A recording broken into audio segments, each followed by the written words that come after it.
अभिज्ञान प्रकाश sir, police की लाठी चली, कई छात्रों को चोट आई, वो भी सही नहीं था।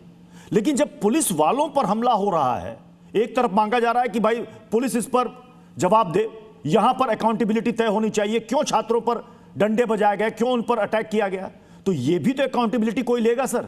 जो पुलिस वाले और एसीपी वहां पर पिट रहे हैं, उनको मारा जा रहा है, क्या ये तस्वीरें झूठी हैं क्या सर? नहीं, सही पॉइंट है। दोनों साइड की अकाउंटेबिलिटी। एक एक पॉइंट पे मैं जल्दी अभी तक जो डिस्कशन मैंने सुना है उसके आधार पर मैं रिस्पॉन्ड कर देता हूं।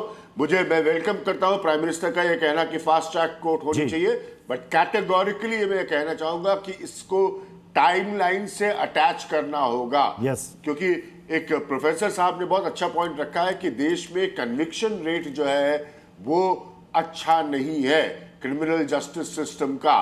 तो अगर प्राइम मिनिस्टर ये कह रहे हैं कि फास्ट ट्रैक कोर्ट होनी चाहिए, इसको वेलकम करना चाहिए, बट वो टाइमलाइन से अटैच होनी चाहिए। दूसरी चीज बिल्कुल स्पष्ट शब्दों में कहना चाहता हूं कि पॉलिटिक्स जो है वो प्रोटेस्ट को टेक ओवर करती है। कल मैंने अपने कॉलम में यही बात करी थी।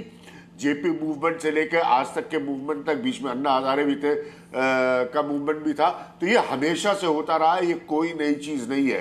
पॉलिटिक्स टेक्स ओवर सच मूवमेंट्स। तो इसीलिए गवर्नमेंट की सबसे बड़ी चुनौती अब ये होगी कि वो जो भी फुटेज अवेलेबल है, जो भी उसको एविडेंस मिल रही है, उसके आधार पर ये डाइसेक्ट करे कि कौन है, जो आपने पॉइंट रखा कि कौन है जो वहां आकर उपद्रव फैला रहे हैं, पुलिस वालों पर हमला कर रहे हैं, हिंसा को अंजाम दे रहे हैं, और कौन वो देश के नौजवान है जिन पर लाठी नहीं पड़नी चाहिए, जिन पर लाठी नहीं पड़नी चाहिए। ये चैलेंजिंग है। मैंने कल भी ये बात कही थी, आज फिर रिपीट कर रहा हूं कि ये चैलेंजिंग है, ये आसान नहीं है, लेकिन ये करना पड़ेगा सरकार को, दिल्ली पुलिस को। मैं सिर्फ जंतर मंतर की स्थिति की सब बात कर रहा हूं, बाकी जो देश में हो रहा है वहां की बात नहीं कर रहा हूं।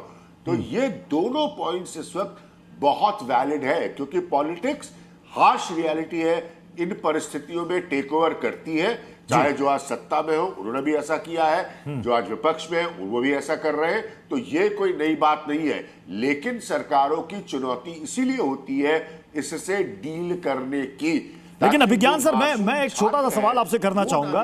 3 दिन हो गए सर, आज चौथा दिन है। जरूरी होगा अभिज्ञान सर, 3 दिन हो गए, चौथा दिन है, संसद चल नहीं पा रही है। आज चौथा दिन है सर, संसद चल नहीं पा रही है। पहले तो ये हुआ पहले दिन कि आप चर्चा कराइए, सरकार ने काम तैयार है।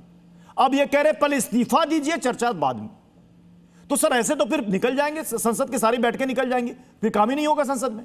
नहीं, ये बहुत अच्छा, बहुत I am glad Pratyush, you are a good journalist, आपने ये सवाल पूछा। ये पॉइंट मैं रखना चाहता था, क्योंकि देखिए, या तो देश ये तय कर ले कि देश के डेमोक्रेसी का जो टेम्पल है, हमारे लोकतंत्र का जो मंदिर है, उसकी फिर कोई अहमियत नहीं है। मैं बहुत बड़ी बात यहां पर कह रहा हूं। और अगर है वो, तो आप सबसे पहले वहां पर चर्चा करिए। कोई टेलीविजन का कार्यक्रम, डिजिटल का कार्यक्रम, बाहर कोई चर्चा का अर्थ नहीं है जब तक वो चर्चा संसद में नहीं होती है। संसद में वो चर्चा होनी बहुत जरूरी है। आप किसी के इस्तीफे की मांग करिए, ना करिए, वो सब विपक्ष को पूरा अधिकार है, लेकिन आप चर्चा करिए। ये बहुत बड़ा एसेंस है डेमोक्रेसी का। वरना हम लोग उस तरह के देशों से हमारी तुलना होने लगेगी जहां पर फोर्सिबली चीजें होती है बगैर चर्चाओं के। हम वो देश नहीं है।